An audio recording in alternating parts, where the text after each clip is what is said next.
Lepo pozdravljeni na spletnem dogodku o podnebju. Hello, everyone, and welcome to the online event Climate and Environmentally Friendlier Food, Plant-Based Alternatives to Meat. The event is organized by Umanotera as part of the Climate Menu project, which is implemented under the EUKI program, the project funding instrument of the German Federal Ministry for Economic Affairs and Climate Action. There will be some time for questions and discussion after the roundtable. So if you have any questions during the event, just write them down in the Q&A section.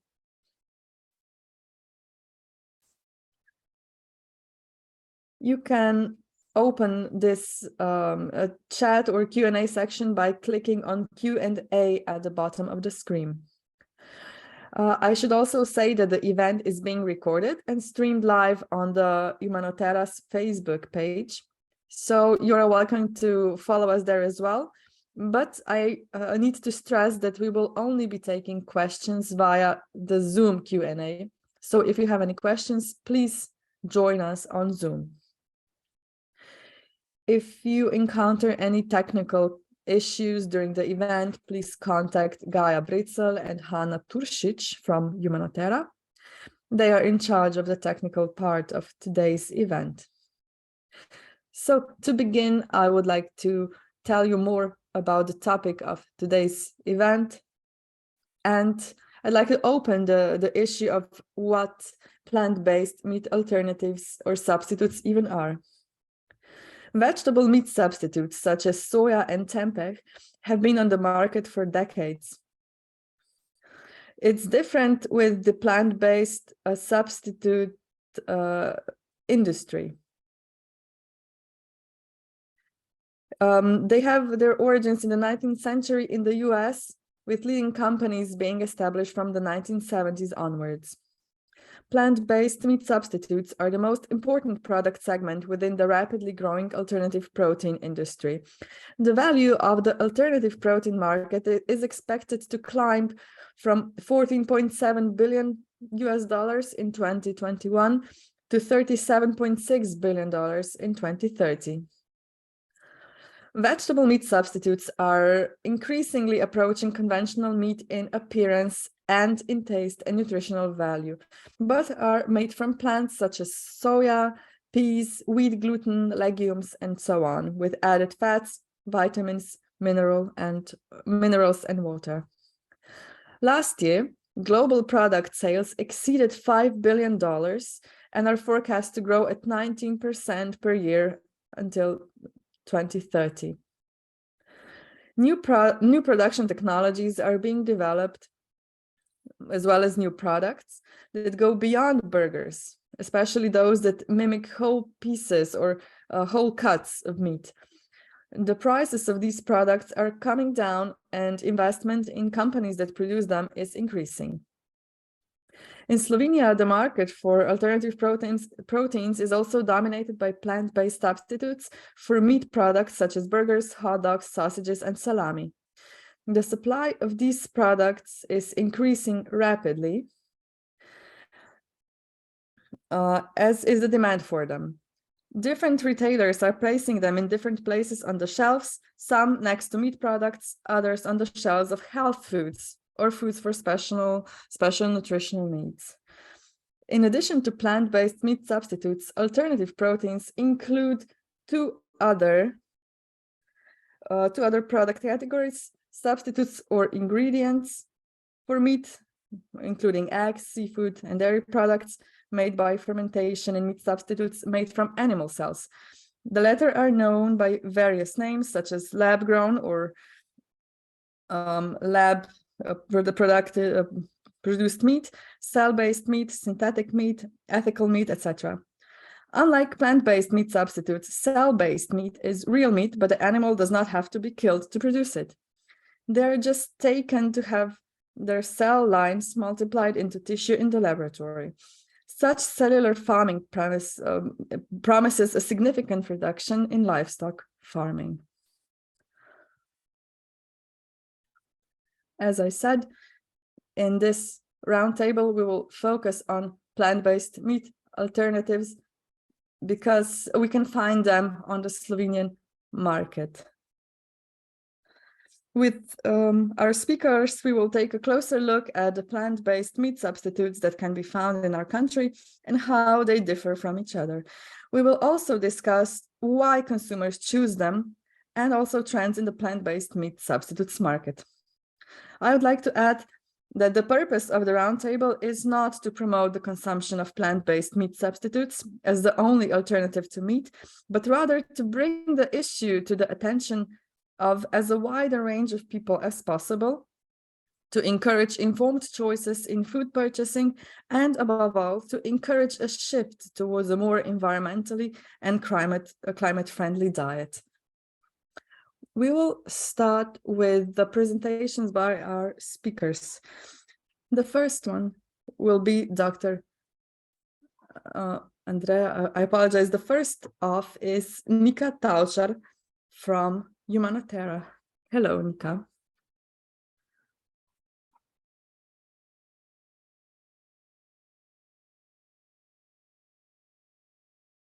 Nika is a project manager at Umanotera. She works in the field of sustainable food, climate change, and sustainable practices, as well as sustainable events. She will present to us climate-friendlier food and why we need to talk about it. As she goes on, she will focus on plant-based alternatives to meat. The floor is yours, Nika. Just give us a moment to resolve some technical issues, and then we will continue.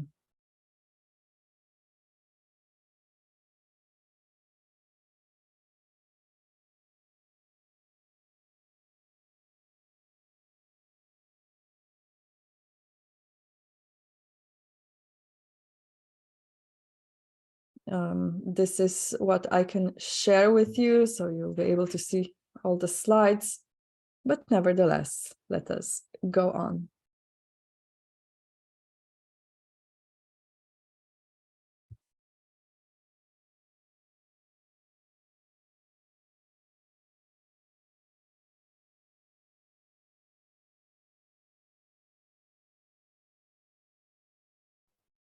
So we will try to make it work like this. So let us start.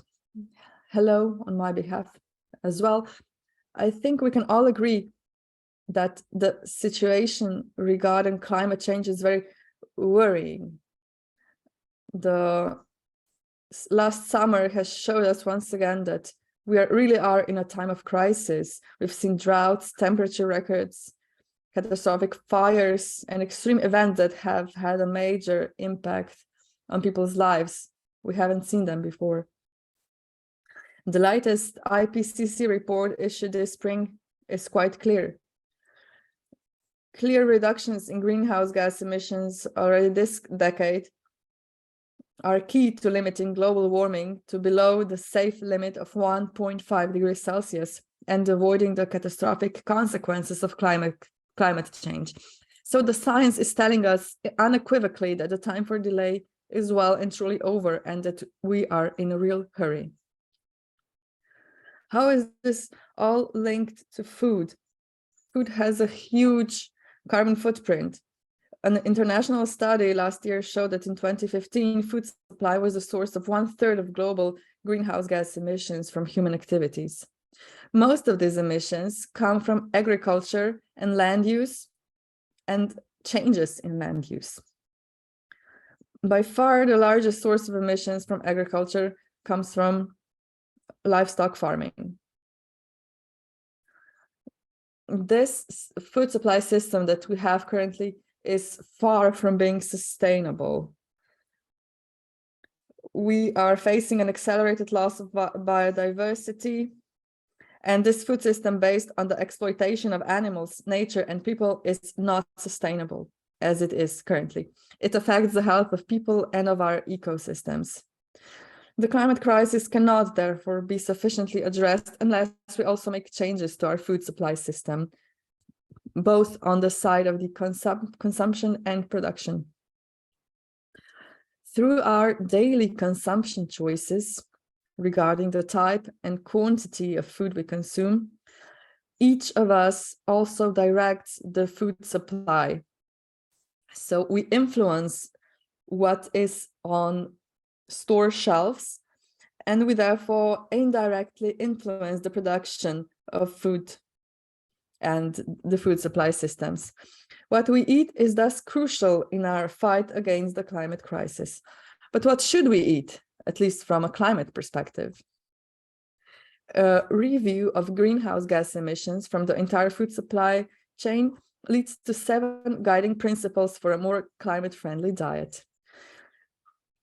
The food should be of plant origin as much as possible. It should be produced organically without the use of synthetic fertilizers and plant protection products. This food shouldn't end up in the bin.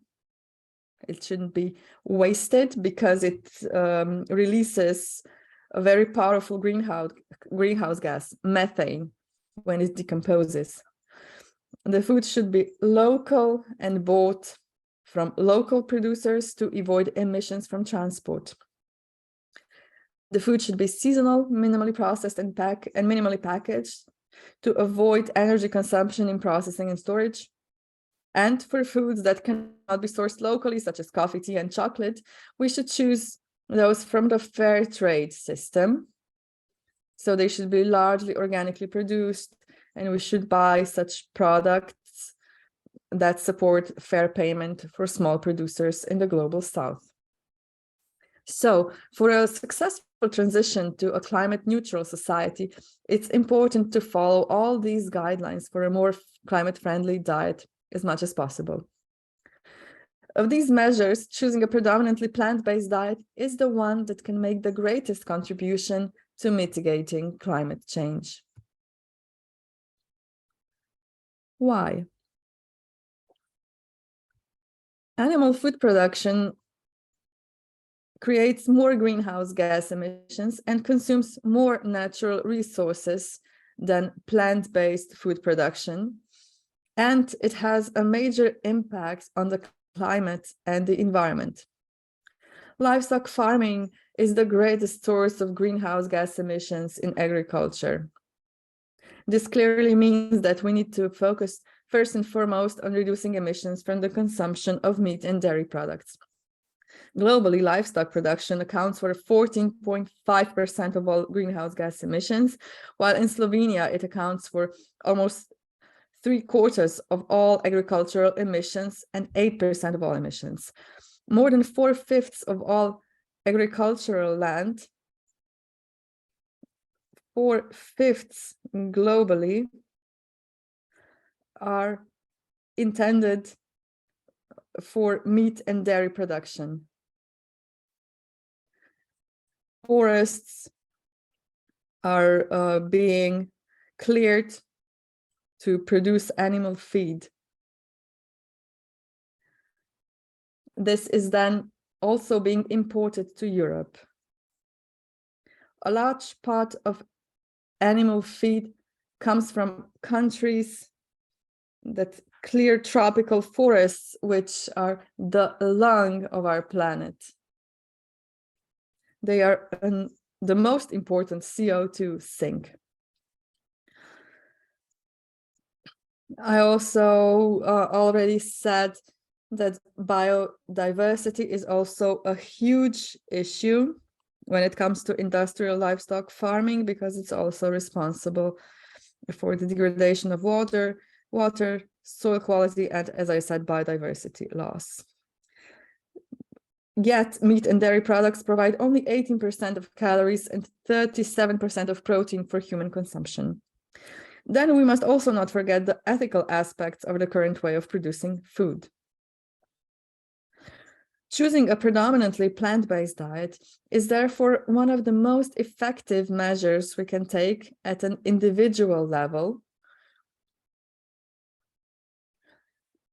However, people are different and our consumer choices vary as well. Our consumption habits vary, so some are ready for change and implemented quickly, while others are not. It can be very challenging for many people to follow all 7 principles that I referred to earlier, especially if we're talking about reducing meat consumption at the expense of more plant-based foods. This is why all ways of reducing emissions should be taken into account, and we will discuss this today. Why did we choose this topic at Umanotera? We chose it because there are already plant-based meat substitutes on the market, and it's right not to overlook them in this context. At the same time, these are no more just niche products. They are found on most shop shelves, on restaurants. In restaurants, there is a growing demand among consumers and there's a growing supply.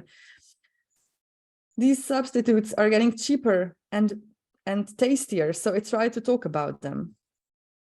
The plant-based meat substitutes we're going to talk about are seen by us at Umanotera as a tool that can facilitate the transition to a climate-neutral society for all those who still want to eat something similar to meat and are therefore willing to give up meat at this point in time just for something that looks like meat and tastes like it. To refer to a survey on consumers' perception of sustainability, in which the Consumers Association of Slovenia also participated. This is quite an important survey that analyzed 14 countries and showed that Slovenians are among the nations that attach greatest importance to the sustainability of food products. So to sum it up, plant-based meat substitutes will not solve the climate crisis, but they are an option to reduce the consumption of meat and meat products and thus reduce the impact of our diets on climate change. So that is all on my behalf. Next on is Andreja Vezovnik with her presentation. So Andreja is a pedagogue and researcher at the Faculty of Social Science. She works on the field of livestock farming and on modern meat alternatives. Andreja will present to us the consumer point of view of today's topic. So I will now give you the floor, Andreja. Thank you. As Maya mentioned, I would like to present the findings of 2 studies that we've carried out at our faculty, and also with the support of the Focus Association.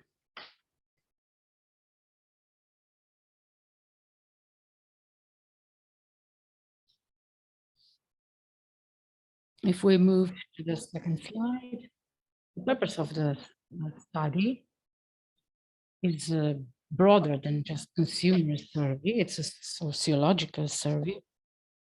And the purpose is to produce guidelines for behavior changes in terms of reducing meat consumption. There were 2 stages. In the first one, we carried out interviews with young flexitarians, a group aged between 18 and 35 years. And at the second stage, we carried out quantitative research. 1,024 participants were included within the same age group. We have to point out that we are looking at the behavior from various points of view. The behavior of a consumer, their willingness to give up food, are influenced by macro factors, social structure, economic structure, culture, and meso factors. food industry, the messages that come from food industry, how the media communicate about that, what are food-related policies within a certain country. And then we come to the micro level of the consumer's behavior, their intent to reduce food, their attitudes towards food, towards meat and meat substitute, the meaning of meat for them, which is connected to consumers' beliefs and values as well. Some findings of the survey. So we're talking about young people and meat consumption. If we look at the situation in Slovenia, our survey showed that young people in Slovenia eat meat on average several times a week, at least 2 to 3 times a week. They eat beef, pork, poultry, and meat products. Poultry had the highest percentage, 68.6%, a little bit less pork, 39.5%, and followed by beef, 26.6%. Young people find it natural to eat meat, and eating meat is an inherent human characteristic. Attachment to meat is higher in the male population than in female population.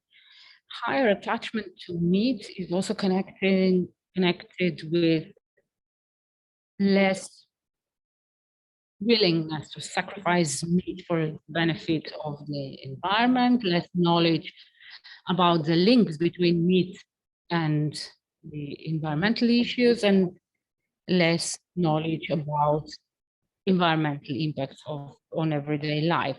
An optimistic data is that 25.4% of young people said that they had reduced their meat intake in the last year. This is in line with the EU trend. The EU survey showed that about 40% of the population is trying to reduce their meat intake. I find this data a little bit exaggerated, but the trend is positive. Among young flexitarians, those who already reduce meat intake, they associate meat with environmental problems. So their motive is often in the environment or environmental problems. But the survey also showed that meat is also associated with poor physical well-being and health. And that is the reason to reduce a little bit less animal suffering. And some also find meat repulsive.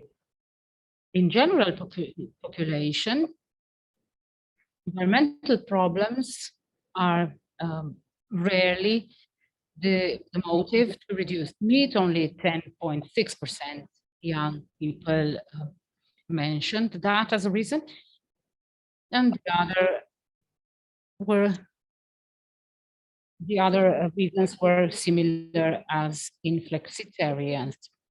When we asked people if they have ever consumed plant-based meat substitutes, the majority responded yes, 55.7%.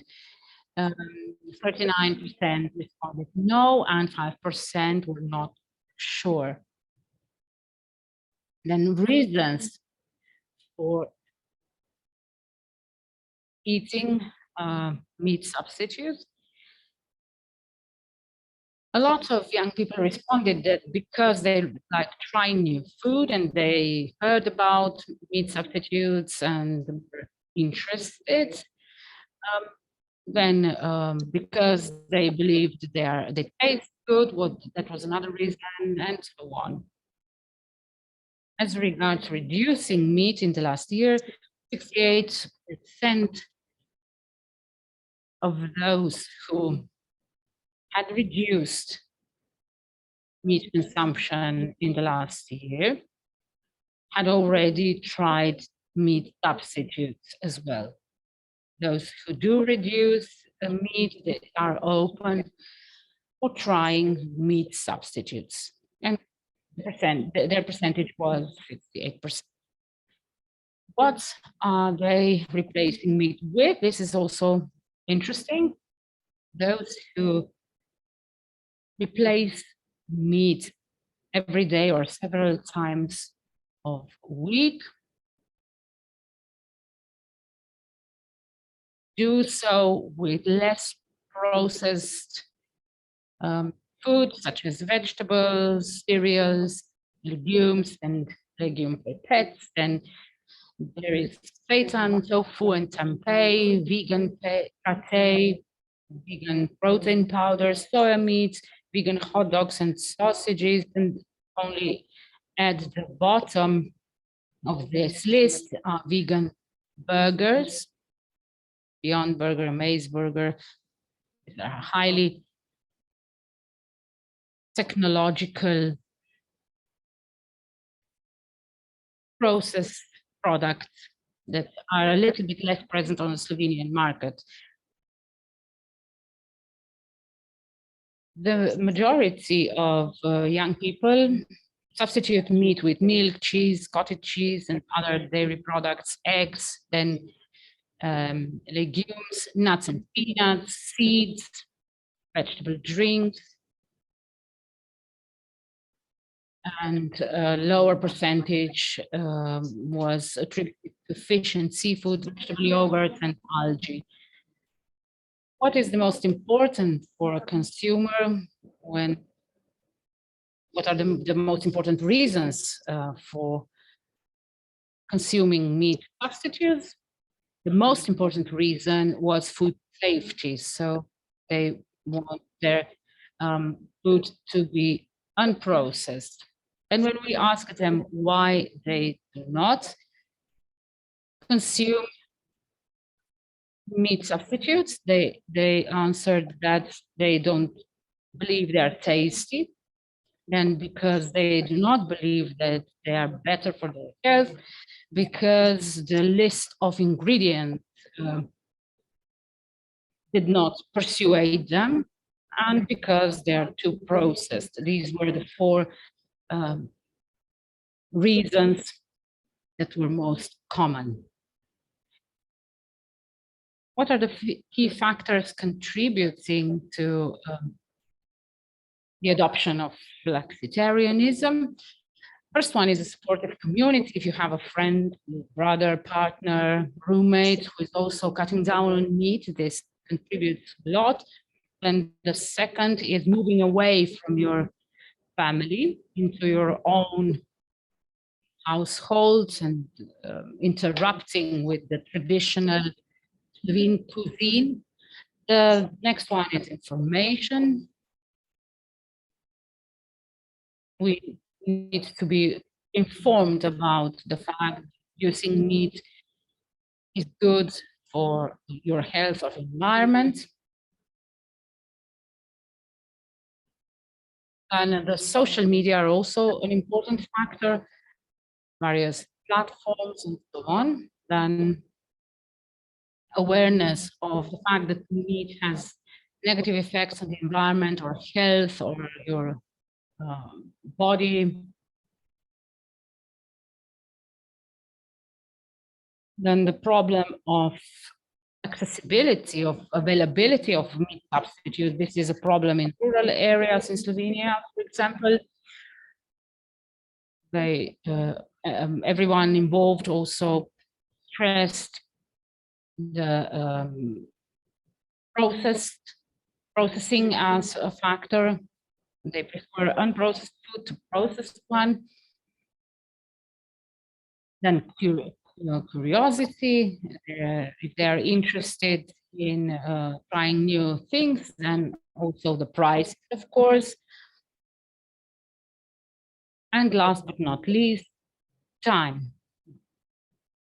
Time available to prepare food. During the pandemic, they had more time to prepare dishes without meat. Thank you very much, Andrea. This was very interesting, and I believe that your study will help us understand the situation in this area, because so far we haven't had a lot of data in this area. The next study will be presented by Nika Kremić from Consumers Association of Slovenia. They did an analysis in the Slovene market, and she's going to present the results. Hello, and welcome on my behalf as well. So what we did was an analysis of various plant-based burgers.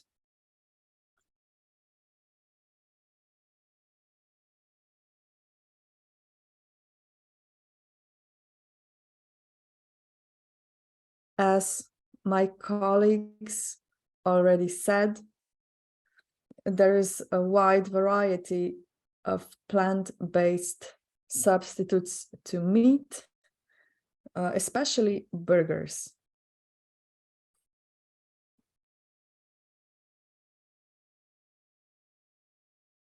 In our analysis or review, we found 18 plant-based burgers. 16 of those were vegan, so that means they contained no animal products. In our review, we also included 2 vegetarian burgers.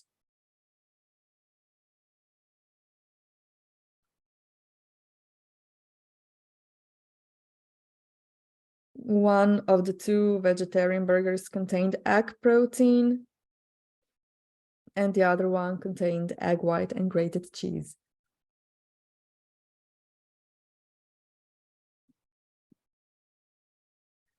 So what do they contain? As I said, we all have in common that they are meat-free, but the vegetarian ones may contain animal ingredients.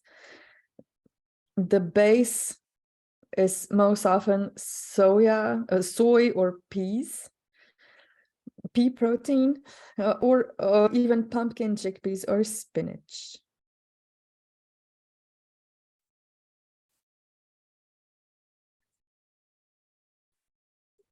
There is a difference in how much processed these substitutes are.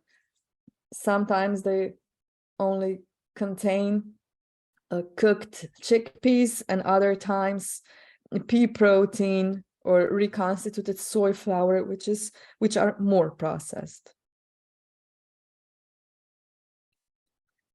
A lot of these burgers have the appearance of a meat patty, and also they mimic the taste of meat and are thus intended for omnivores.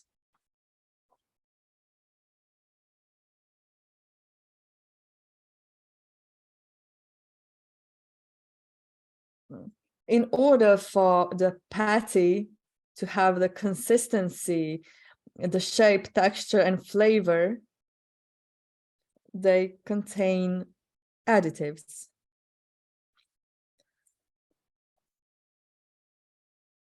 Among the 18 products reviewed, only 2 were completely additive-free.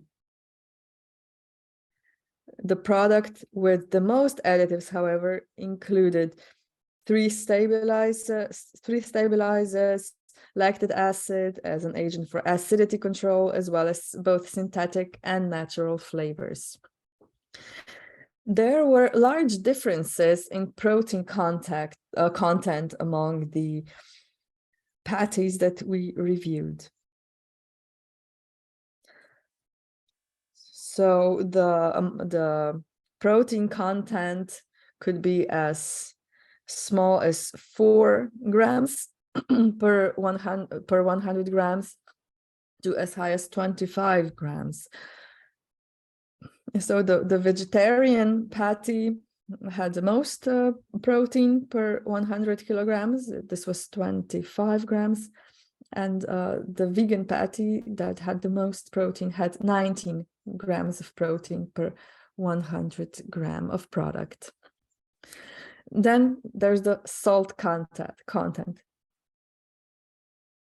It was quite worrying that for a fifth of products reviewed, the salt content was too high, so it was marked by red color.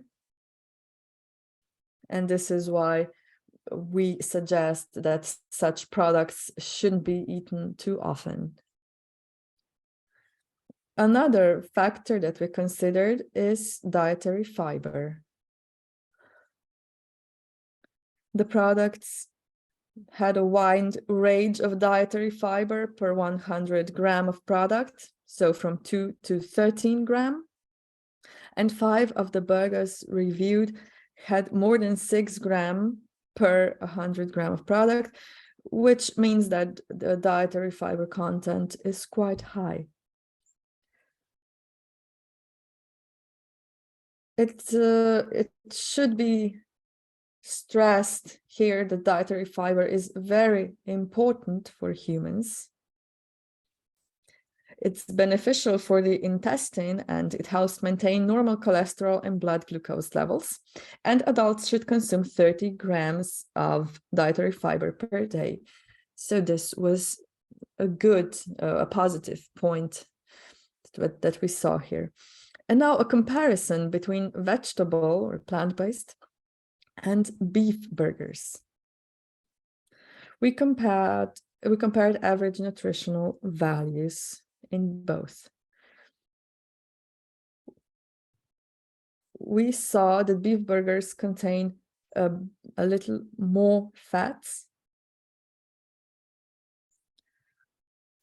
but quite a lot more saturated fat. They do contain more protein, but when it comes to plant-based burgers, there are large differences, so it really comes down to a specific product. So we should read the label before we buy a plant-based burger. An average beef patty contained more salt than an average plant-based burger patty.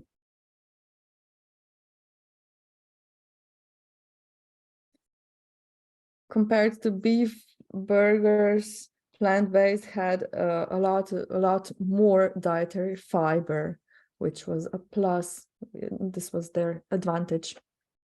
And now, last but not least, prices.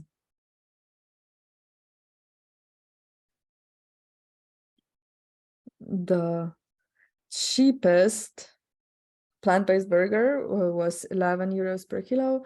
The most expensive vegetarian burger was 32 euros per kilo, and the most expensive vegan burger was 25 euros per kilo. And the latter contained the most protein among plant-based products. So we found out in our review that vegetable burgers are slightly cheaper than beef burgers on average. Beef burgers cost 13 to 35 euro per kilo. Now we are moving on to ŽIGA VRANIČAR to give his presentation. He comes from the Narayan company, the fastest growing nutritional company in Slovenia. They are very international and active. And I will now give the floor to ŽIGA to tell us more about healthy and climate-friendly meat alternatives. Thank you for the invitation. I'll shorten my presentation a little bit because a lot of what I wanted to mention was mentioned already. First of all, why did we start with this in the first place? Why?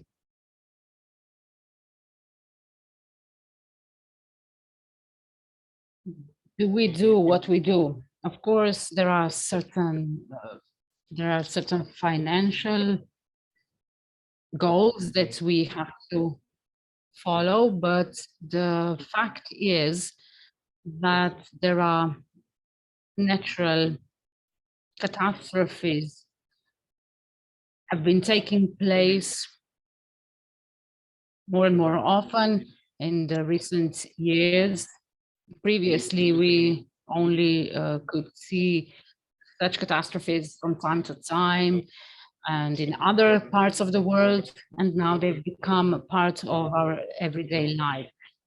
This is showing us that we do have great impact on our planet, and we have to do something to enable the future generations to live in our planet. The source of our problems are greenhouse gases. A lot has been discussed in this respect at the European level, at national level, and most often transport is mentioned in these debates. If we look at transport of people, of goods, 0.89 billion of units of greenhouse gases are produced by transport, which is a lot. However, food production represents 17 units. So 17 billion units. That is why I think that it is so important to talk about food production when we are discussing climate change and greenhouse gases. So food represents 37% of greenhouse gases, food production, and within food production, animal production represents 57%. That is why we should ask ourselves if we should change the content of our plate. Because produce a vegetable burger, we need 99% less land, 90% less greenhouse gases are produced. We need 99% less water, and 91% less pollution takes place than in the production of an animal burger. And also there are no antibiotics involved.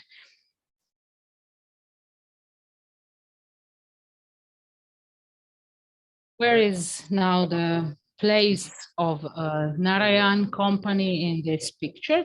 We are one of the biggest producer of eco food, of organic food, and also an exporter. We've been producing vegan, organic vegan food, varied seeds, and so on for quite some time. And lately we've started to establish connections with startups, and we help them in the production and commercialization of their own product.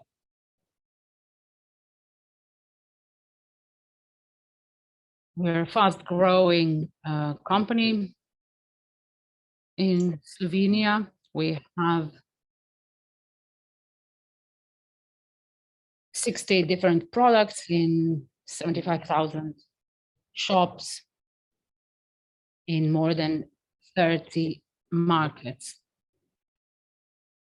What I want to point out here is that this sector is a business opportunity. The sale has been going up, and a company that enters this market can be successful. A few examples of plant-based products. As mentioned before, the idea is to help people to shift to vegetable-based food. And since a lot of people find it difficult to give up meat from the reasons that we heard about before, we decided to make products that resemble meat in their taste, texture, and smell. And our goal was to produce food that is even better than meat in terms of quality. One such product is vegetable chicken breast. This was the first product in the market made without artificial binders. So the classic, we did not use the classical procedure, but only 7 natural ingredients such as soybeans, water, shea butter, peas, and then a certain technology, thermal processing. We can produce such product which resembles chicken breast a lot. Then the second one is vegetable honey, produced by a company in the Silicon Valley. They identified the ingredients that are crucial, that are crucial for the honey, and then they used these ingredients and produced honey that resembles the natural one. The next product is pre-prepared vegetable dishes for cooking. These are rich products, high in proteins and fiber, without additives or preservatives, and much more sustainable than food containing meat. For each of these groups of foods, the potentials on the market are high, and there is high demand for them. What does the future bring, and what are the future projections? I would like to mention briefly what are the challenges in the market. We are active in Slovenia as well as abroad. 90% of our products are exported within the EU and also in the United States. So I would like to tell you about the challenges.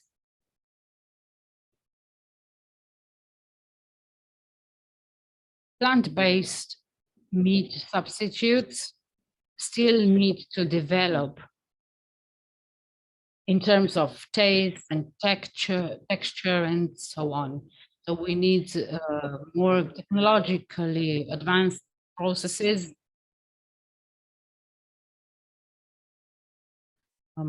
We need products that are as much clean label as possible, that do not contain artificial ingredients. So we need to develop the technology. The products that we have now are not yet optimal, but there's a lot of knowledge behind that. And also there are many specialized investors who are aware that we do need to change the way we eat if we want to have enough proteins for the 10 billion people that will live on Earth by 2050. So there is a lot of innovation going on currently, and we're trying to come up with products that will satisfy consumers and will also be environmentally friendly.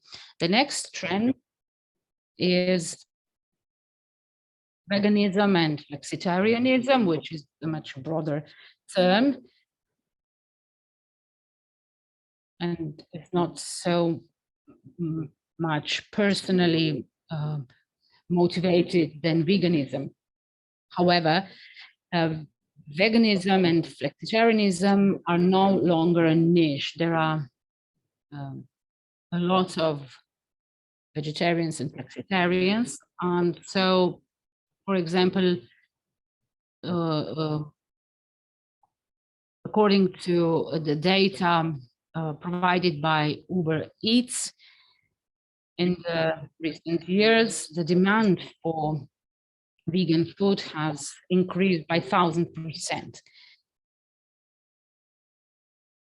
And last but not least, in Slovenia and elsewhere, people choose such food because of sustainability.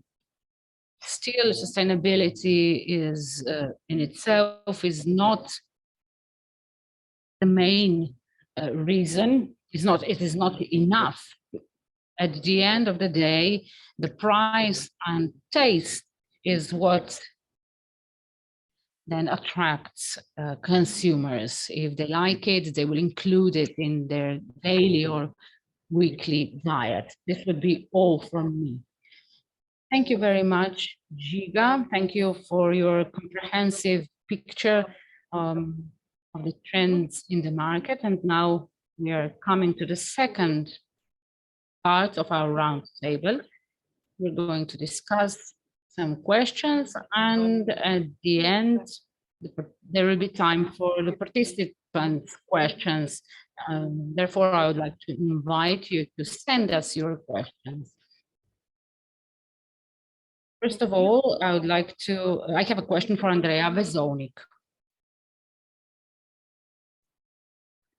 In your presentation, you mentioned that there's a trend in the EU to reduce meat intake. How long has this trend been going on and how pronounced is it? Can you tell us more about this? How long has this trend been around? How much do you know about the motives of consumers to change their eating habits? As this is very hard to say, there were some studies made, but I would, there was one that would answer your question, but I would need to look it up. So we are talking about various topics. So on the one hand, veganism is a form of political activism. So this group is kind of staying the same. It amounts to about 8% of the population. Then there are meat reducers, as we call them.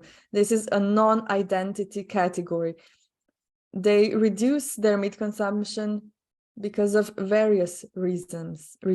For example, they don't feel well after eating meat, so they eat less of it. And as I said before, there's this curiosity when it comes to food.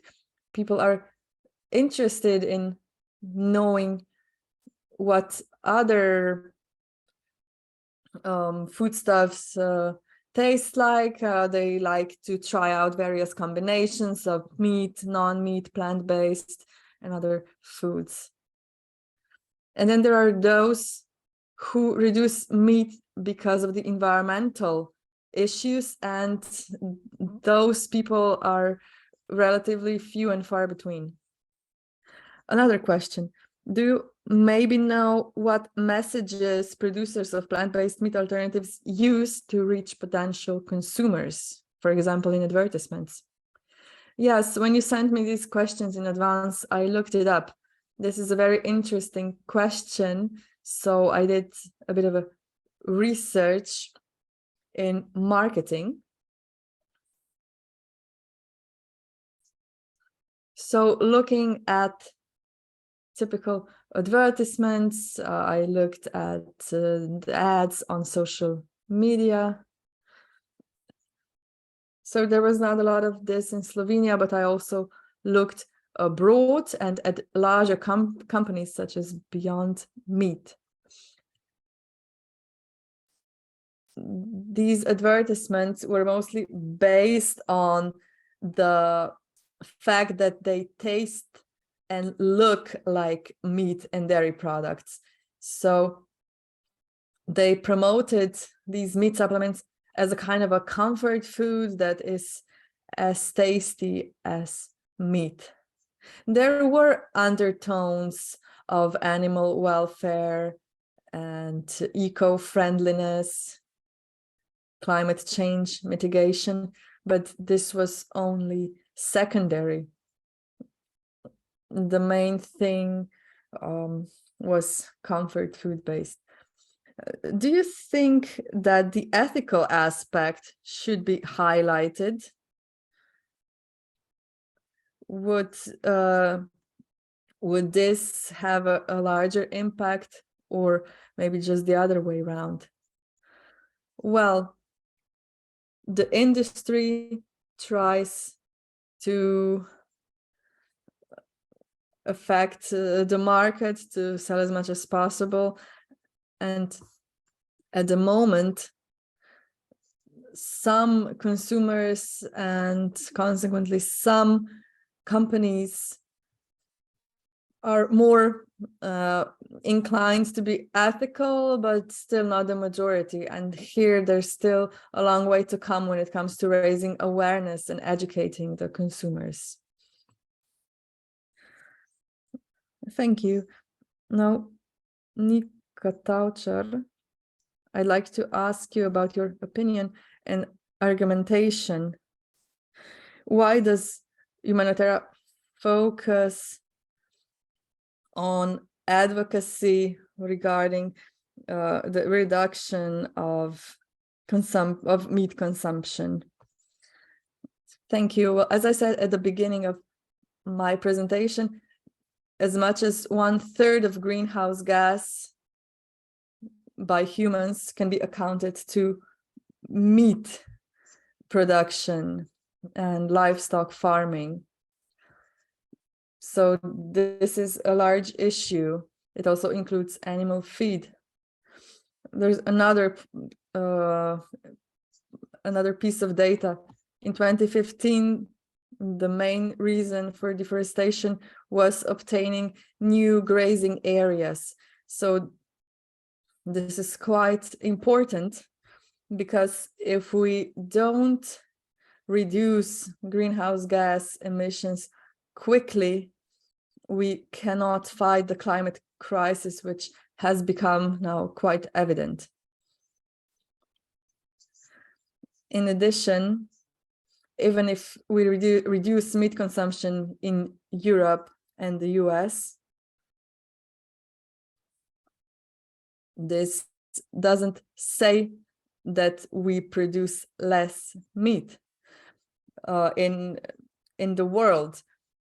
And the thing is that meat consumption in China and India increases. So even if consumers in Europe and the US eat less meat, we still produce the same amounts of meat and export them. The change is currently happening too slowly. So at this pace, we cannot reach our environmental goals, not by 2030 and not by 2050.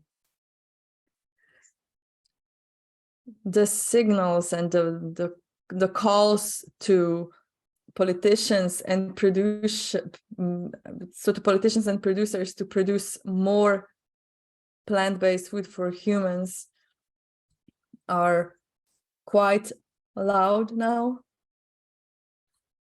As early as in 2015, the Slovenian Health Institute issued a recommendation to eat less red meats.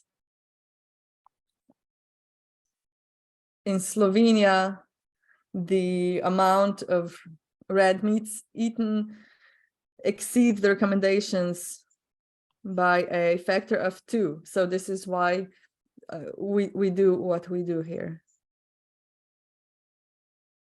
Yes, we eat a lot of red meats in Slovenia, and most of all, a lot of processed meats, which are highly problematic when it comes to health. Now, ŽIGA VRANIČAR, your company's products are plant-based and organic. What do you think would it take for more of your products or ingredients to be locally sourced, that is coming from Slovenian organic producers?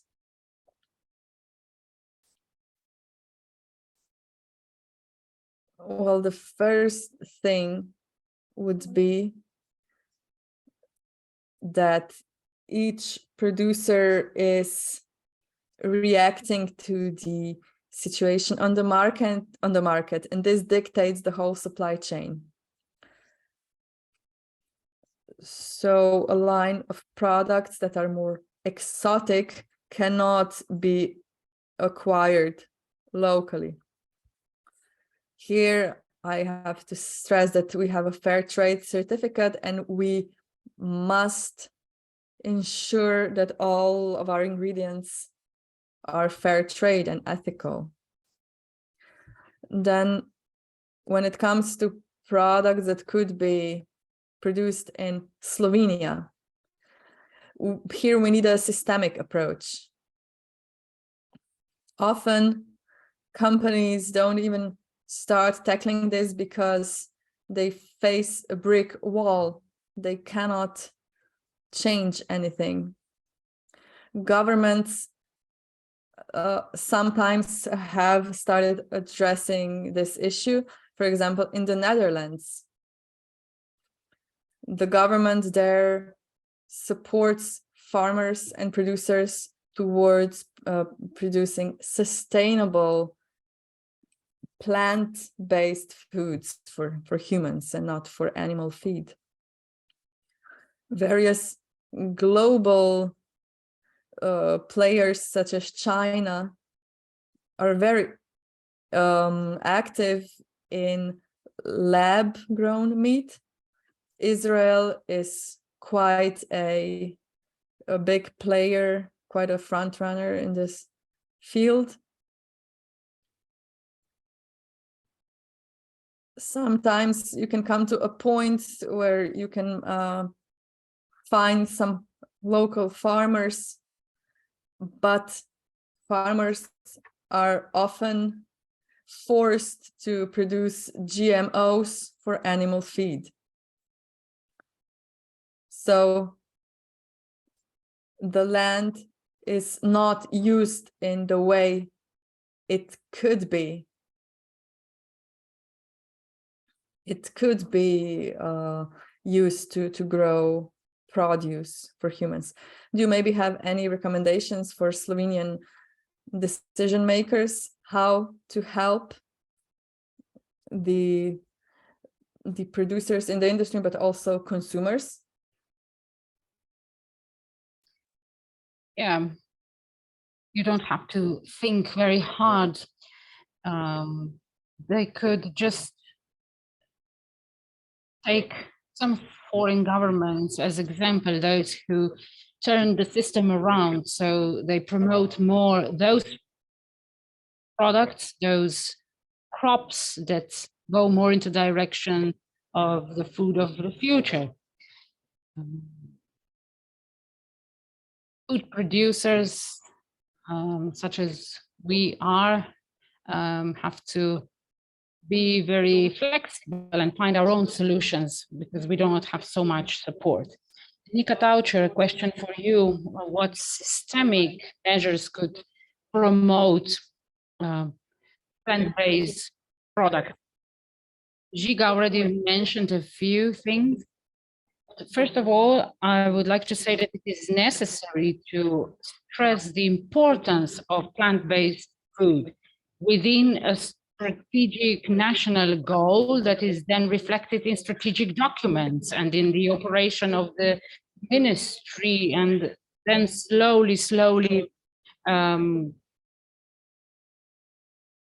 this will go into every aspect of our everyday lives. And various ministries should cooperate. Now we have a system of public tenders that is very divided into different ministries that should actually cooperate. Then there are dietary guidelines that should be adapted.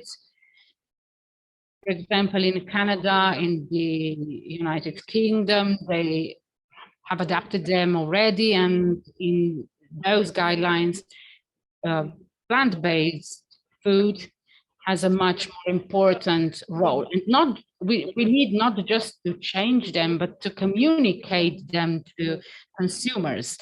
We should also we should approach experts, health experts, and ask them to convey these messages on.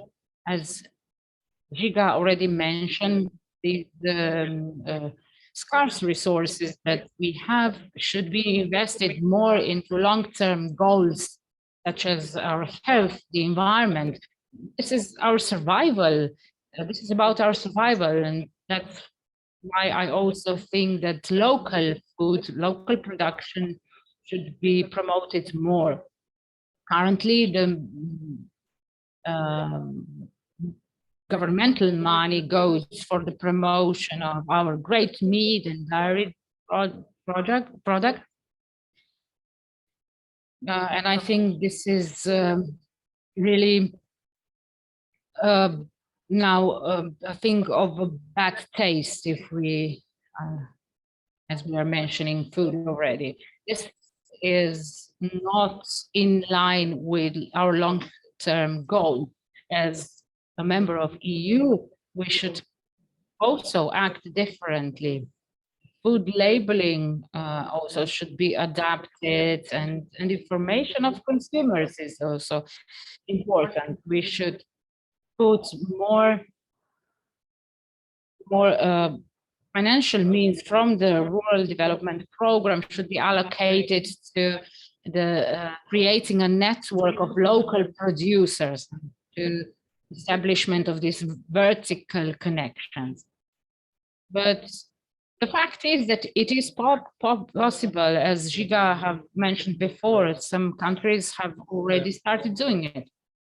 Yes, I'd just like to add that governments need pressure, need a shift in the thinking of consumers or in their behavior. Has not just happened in itself, but usually it started by somebody from the food industry who uncovered harmful processes or harmful ingredients of certain food. And only then government started acting.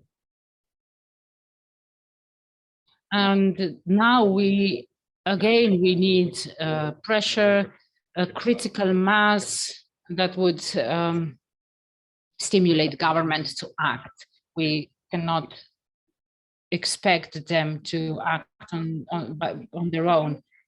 Nika, Kremić, I would like to know, if we go back to consumers, based on your study, what would you advise your consumers? What to eat? What food to pick out of the segment that your study included?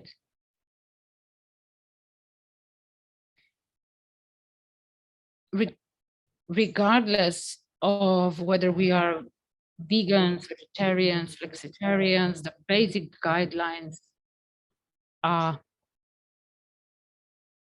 those that Nika already mentioned: a balanced diet with a lot of local food and as least processed food as possible.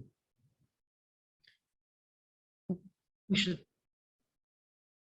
include more plant-based food. It is possible to provide all nutrients with plant-based foods. We have to, of course, consume a great variety of plant-based food. This goes especially to vegans. And the intake of the B12 vitamin is also what we have to pay attention to. And if consumers eat meat substitutes, what should they pay attention to? We noticed in our study that a lot of products were highly processed, which is not in line with the goal of reducing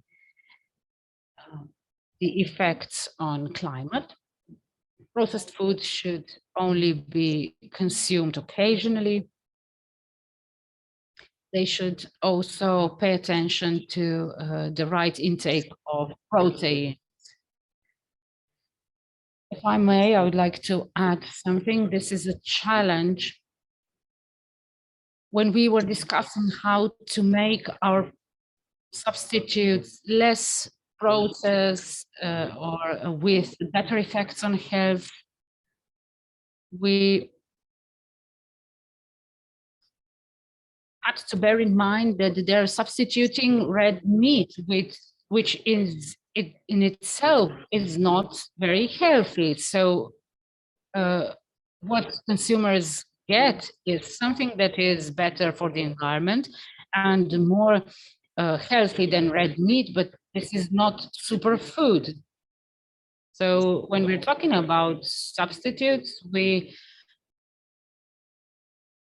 must have the following picture in mind. Perhaps a group of our family will decide to use vegetable burgers for their picnic instead of meat. So yes, when talking about red meat, this is not healthy, but we believe that when it comes to processed foods, even when it's plant-based, a lot of energy goes into that. So this is why we still find the basic ingredients the best choice. They can help us from transitioning from a so-called typical menu with a steak at every meal but we should go towards eating more soups and other foods made from basic plant ingredients. Now, I have another question for you. What do you think that are key challenges facing the plant-based meat substitutes industry to improve products in terms of environmental friendliness, health, and so on? Yes, a lot of greenhouse gas emissions can be attributed to livestock farming, so animals bred for food. And when it comes to plant-based products or meat substitutes, we still produce some greenhouse gas emissions. It's still not perfect, but we are moving in the right direction. You can make changes, but then people say to you, well, you have a leather wristband or a leather band for your watch. So these are details. It's important to go into the right directions. So we are trying to make our production as green as possible. But I can say for sure that for the same amount of protein, a lot less land and less energy is being used than for meat.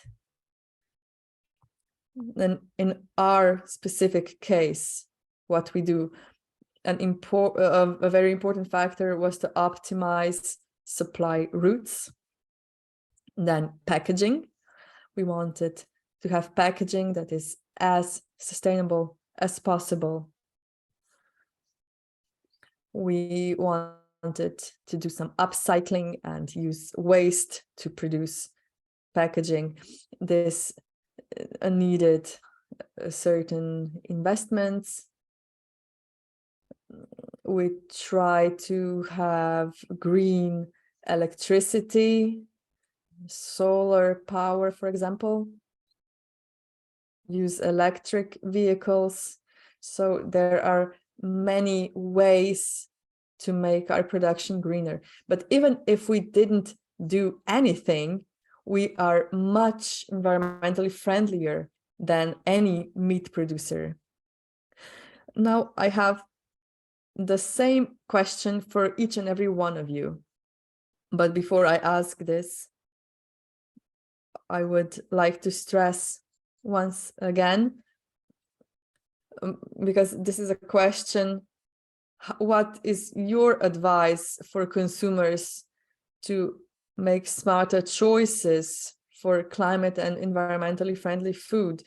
And here I'd like to mention the 7 principles that Nika stated in the beginning. So the food should be mostly plant-based. It should be sustainable, that is organically or biodynamically grown. It should be local, bought from a producer as close as possible. It should be fair trade. It should be seasonal, as little processed and as little packaged as possible, and it should not be wasted. And the fact is that we still throw too much food away. So what would be your specific advice or specific steps what consumers should do?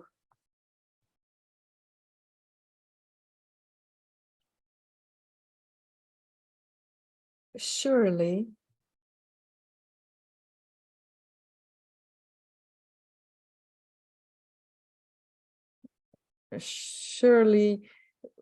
we should look into sustainable aspects. For example, we should buy less. If you buy less, you throw away less. The food should be balanced, and we should make our meals with basic ingredients. We should supplement meat with other foodstuffs as often as possible. We could see a very interesting trend in young people that only eat meat 2 to 3 times a week. So this is a good trend. Whereas older generations in Slovenia often start the day with meat, with pâtés, and then continue with lunch and so on. So they eat meat many times a day and eat over half a kilo. So this should be addressed first. Well, I want to start with an opinion or a reflection that I have. The food transition does not happen overnight. So the decision to reduce meat consumption is quite complex, and it requires a holistic approach. So first we need a mind shift in the industry. As ŽIGA already said, it's not only about vegan food producers, but also meat producers. They should be transitioning towards producing less meat.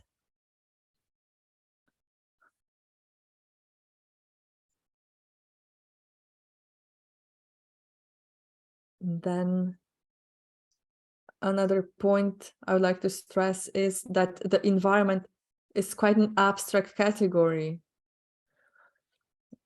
On the other hand, health reasons are quite specific. They're specific enough to be convincing.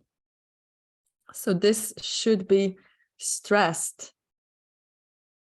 So what we need is holistic market research and consumer research, and this should be the basic for campaigns that would target consumers. We shouldn't target all consumers, but rather consumer categories.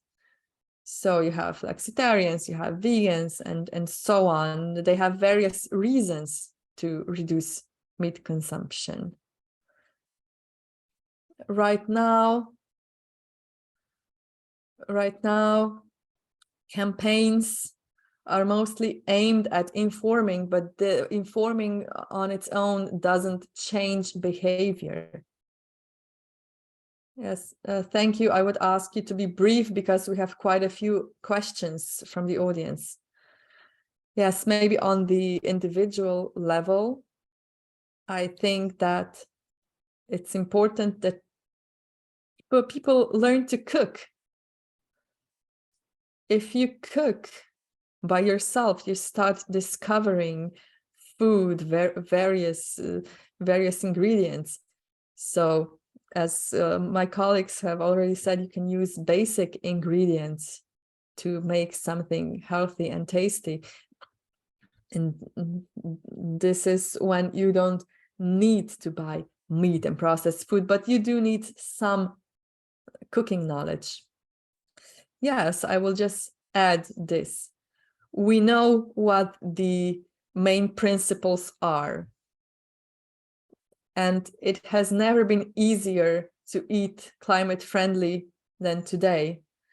We could take this as a challenge, as an adventure. We could meet friends and cook together.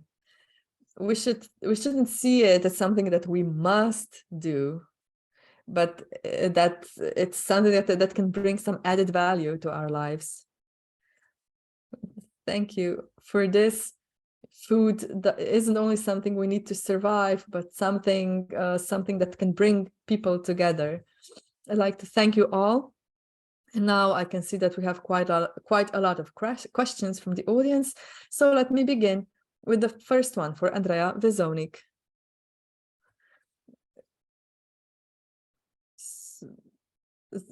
So someone asked that a lot of people I know think that vegan supplements are not natural, and this is why they want to eat natural meat. Do you have any advice for such arguments? accept the fact that we don't really need supplements.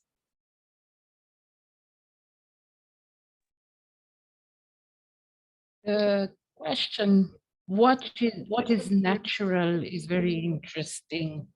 Not everything that is natural is good for us.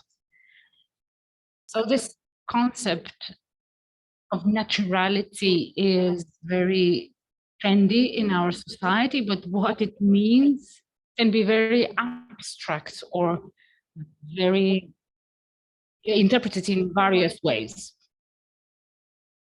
I believe that whoever asked this question had processing in mind. So yes, processed foods against unprocessed foods. You don't have to eat meat substitutes at all, or those, at least not those that are highly processed. You can eat legumes, for example, or other alternatives. I'd like to add a comment. Yes, I also often hear the argument that meat substitutes are not natural, but what about hot dogs? Are they natural? We perceive a lot of meat products as natural, but in fact, their ingredients can be very questionable. So maybe we should put this issue in this perspective. The perception about what is natural is also depends on the culture. If there is a general belief in a culture that is natural to enjoy, to consume meat and not meat substitutes, this will of course influence individuals. Then another question, when you were comparing burgers, the question for Nika, Kremić, did you compare pre-prepared products that can be bought in a supermarket? Yes. Yes, this was the case. Products that can be bought in supermarkets. Then another one for Andreja, but if anyone else can add something to it. Recently, France abolished the use of meat terms for meat substitutes.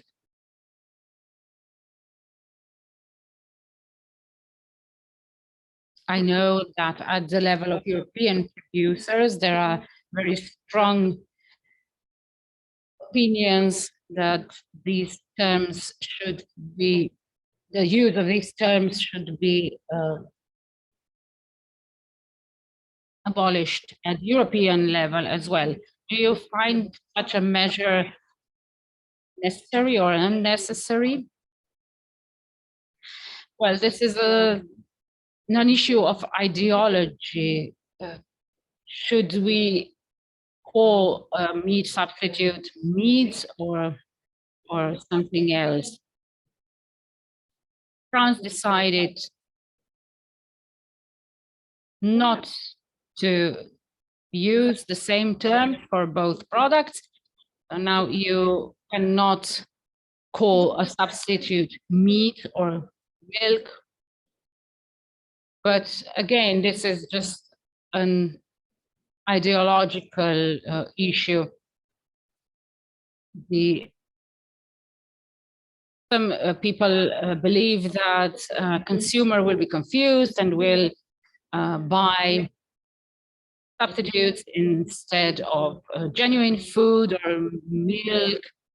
I think that this comes in particular from meat and meat industry lobbies. However, industry has a lot of tricks. For example, we have an oat milk that has a big label on the packaging. This is not milk. This is can also be a marketing trick, but in fact, the terminology itself is not so important. Maybe we should clarify that this procedure was stopped. So these new rules will not be introduced yet. But the idea was that consumers will not be able to distinguish products.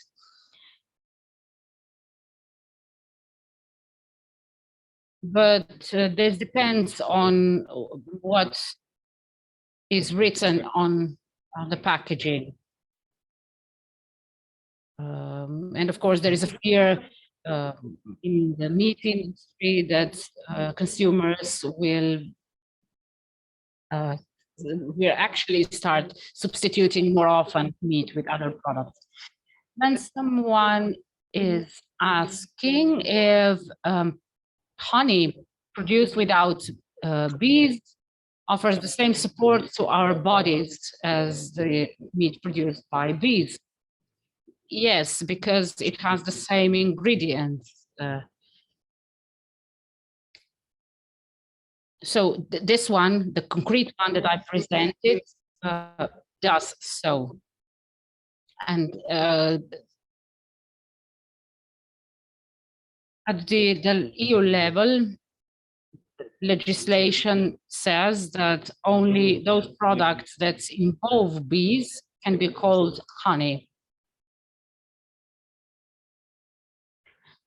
Our honey was developed from plant-based ingredients, and there were no bees involved. Another question. Someone says that we haven't touched on food waste and claims that if we reduce wasted food, that would reduce emissions as well. Yes, that's right. We focused on meat substitutes today. That's why we have not discussed wasted food so much. But if we look at the production of plant-based food and compare it with the production of meat, we can still see that in the former case, the carbon footprint is much lower. But of course, wasting food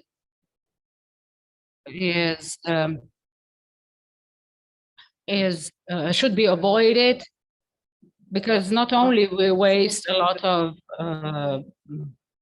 nutrients, but also from the financial point of view.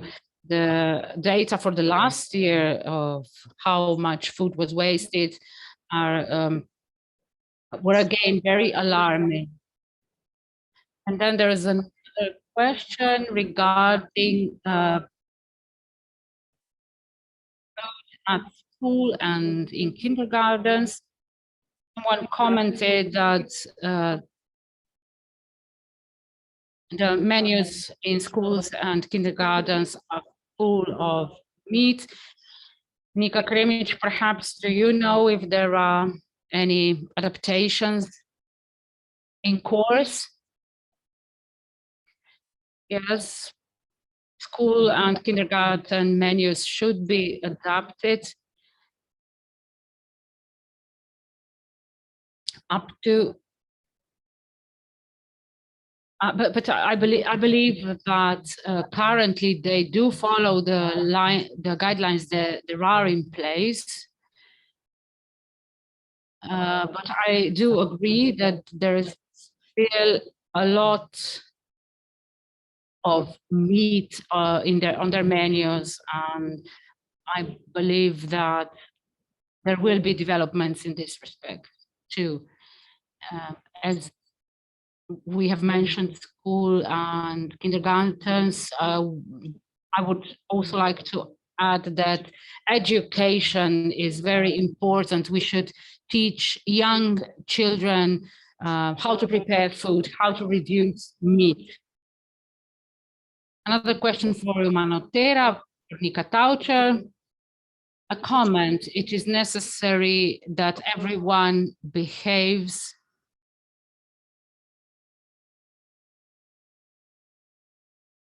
in accordance to what we talk. So we would like to ask the representative of Umanotera, what food do you offer at your events? Yes, any food we use for catering our events meets these 7 principles. One thing I would like to point out, so far we had no negative responses to the food we offer at our events. So mostly people say, wow, how tasty can this be? And often people are worried that they will not be full enough and that there won't be enough food, but no one has gone home hungry from any of our events.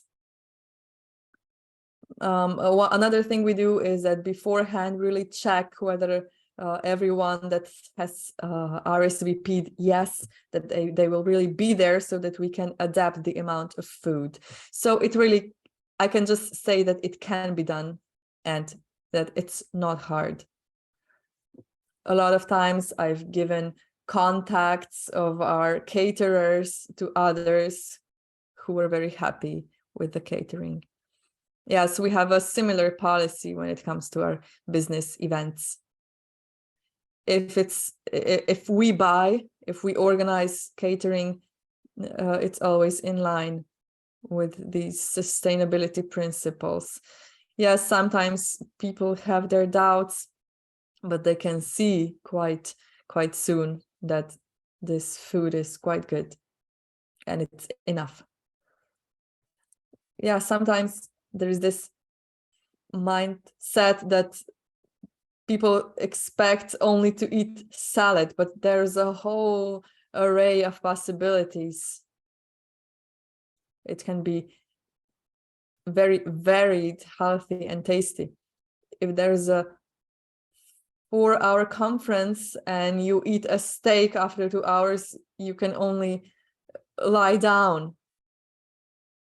But plant-based food is quite light and digestible, and it gives you energy to go on.